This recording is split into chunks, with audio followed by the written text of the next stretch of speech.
Hello world, my name is Ron Williams. I'm a proud parent. I'm with a group here called the Ketones, and we've got a message for the world called the Big Fat Lie. Tiara? There's a lot of curiosity out there about this big fat lie. It's a remarkable time in history when ignorance is anything but bliss. Is it possible that this very ignorance is resulting in the sickest generation ever, the fattest generation ever, and the first generation projected to outlive their children?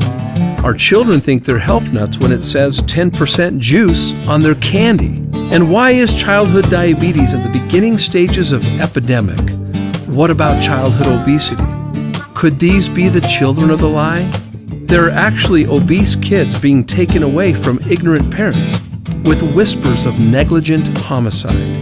As a parent, I'm taking a stand. Before understanding this big fat lie, let's go back in time, thousands of years ago, where in each village the people lived on a primal diet, living off the land. If God made it, eat it. This primal diet was the original fast food. They picked it and they ate it. Folk wisdom is very powerful, even intuitive. Are carrots actually good for the eyes? And how about walnuts in the brain? And why does a tomato look just like a heart? And oh yeah, primal wisdom included walking. Sounds like they had a ton of energy to me. Maybe their kind of ignorance was a blessing, while ours, a curse. This primal diet extends the benefits of ketosis beyond birth. Well, what is ketosis? It's where our energy came from burning fat before the man-made invention of packaged carbs we know today. Now, fast forward from that village to cold concrete, from ketosis to mictosis. The fast food munchable era of foodless foods and lifeless drinks, fruit, loops and crunch, berries and apple jacks. Suddenly the big fat lie is born. Man-made packaged addictive carbs bearing fat-free or sugar-free on their labels. Now, there are huge carboholics everywhere with addictive compulsive eating patterns, with addictive compulsive spending patterns for their next fix.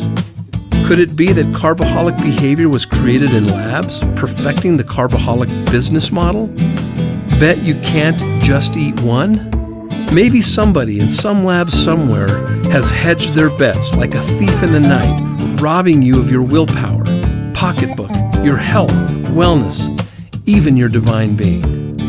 Have we become human pawns or test subjects to the big fat lie, with big fat business models that prey upon the ignorance of the emerging shorter, fatter, and dumber population? We cannot create and sustain our dreams if we're stepping over our health to get there.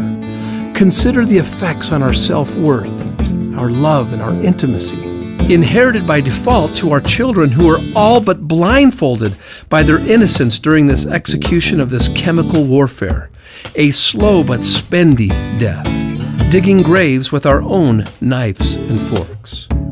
This addiction dwarfs any drug, the dealing of preserved and packaged carbs that carry a shelf life that may outlive you, serving only as a preservative for a decomposing body. These packaged carbs convert to sugar and morph into fat. Ask any diabetic. The economics are astounding. These foods top the charts on the glycemic index. They are the big fat lie. Short bursts of energy, the crash, depression for some, looking for that next hit. Then pull out your wallet, fork out even more money, and actually pay for a heavier, lazier slave to this addictive cycle. When I think of it, maybe we're all children of the big fat lie. And it's our ignorance that supports the biggest and most lucrative healthcare system in history. 1 in 4 children in America are on medication. And we're okay with this? Isn't properly prescribed medicine the third leading cause of death, only after heart disease and cancer? Talk about friendly fire or target practice. This kind of practice they call healthcare, but I'll just say it, it's sick care, a booming business dependent on our ignorance. And oh yeah, practice? Interesting word choice. There are many great doctors and health practitioners who understand that health is our responsibility and that health is a habit, not an event. There used to be doctors on this planet that were only paid when we were healthy. Imagine that. We have to get real by acknowledging the big elephant in the waiting room, the patient. Before any practice, why don't we all play the game of health first? The results of our ignorance weighs in heavier than any body of people in the history of man, literally. From primal to carnal, from the village to concrete, ketosis to mictosis. Ignorance will give each other the benefit of the doubt.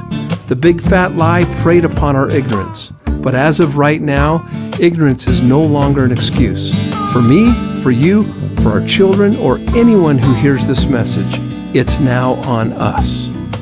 Let's take this lemon and make lemonade. Let's take this fat and make energy. Let's give our joints and organs a rest. Let's bring back all of our beauty and our self-worth.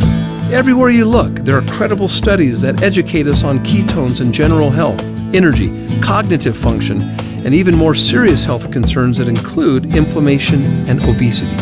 And you thought these packaged drug-like carbs gave you energy? Fat produces 225% more energy. Maybe that explains why babies are born in ketosis. Tragically, the children of the lie forget as soon as they see that cartoon character's face on their first hit in this carbaholic culture. I am a carbaholic. My ignorance weighed in at 40 extra pounds. Who knows the price I've paid for my health by my own ignorance? Even the comfortable fashion that comes from comfortable foods.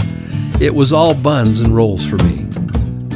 Hundreds of so-called diets have come and gone, trendy diets that steal life and energy from your future. The irony of this is that it is estimated that the money Americans spend annually on these trendy diets would feed the world's hungry for roughly 2 years. Your health is not a trend. It is as timeless as the sky is blue. Ketosis can bring us back to the village, allowing us to be decisive eaters and not compulsive eaters. So how come everyone isn't in ketosis? Well, they would if it were that easy. Getting into ketosis is hard in this new carbaholic battleground. It takes days of unrealistic perfection and pain. I've tried and failed many times.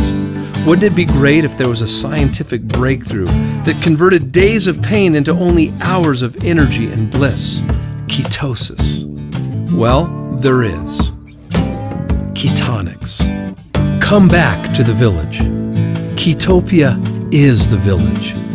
Let's turn ignorance into energy, love, quality, peace, success, beauty, and attraction, all hunger-free. Our bodies will perform miracles by the minute when we honor and edify its miraculous intelligence. All it needs are the proper raw materials. This raw material may be worth its weight in gold to you. You are just one Ketonics drink away from your vigorous walk across the bridge to Ketopia. You'll know when you're there. Pay it forward by telling someone today. And welcome to Ketopia. And remember, burn fat or abuse carbs.